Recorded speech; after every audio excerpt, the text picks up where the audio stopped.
আসসালামু আলাইকুম বন্ধুরা, কেমন আছেন সবাই? আশা করি সবাই ভালো আছেন। অত্যন্ত দুঃখ ও ভারাক্রান্ত হৃদয়ে একটি বিষয় সবাইকে জানাতে চাই। ভায়োলেন্সের অভিযোগে ইরানের সর্বোচ্চ ধর্মীয় নেতা খামেনির ফেসবুক ফেসবুক অ্যাকাউন্ট বন্ধ করে দিয়েছেন মেটা। ফেসবুকে ইসরায়েল বিরোধী যে কোনো পোস্ট শেয়ার করলে অ্যাকাউন্ট বন্ধ করে দেওয়ার ঘোষণা দিয়েছেন মেটা। সুতরাং ফেসবুকে যাই লিখেন, শেয়ার করেন, কেয়ারফুলি শেয়ার করবেন, নয়তো আপনার ফেসবুক অ্যাকাউন্ট হারাতে পারেন। বাংলাদেশে যারা কোকাকোলা বয়কটের ডাক দিয়ে লক্ষ লক্ষ মানুষকে যারা বেকারত্বের দিকে ঠেলে দিয়েছেন, তারা ফেসবুকের বিরুদ্ধে কোনো কথা বলার সাহস পাচ্ছেন না। বিষয়টি অত্যন্ত দুঃখজনক।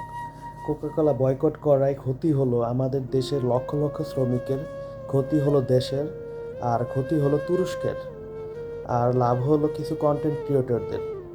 ভালো থাকবেন সবাই। ধন্যবাদ।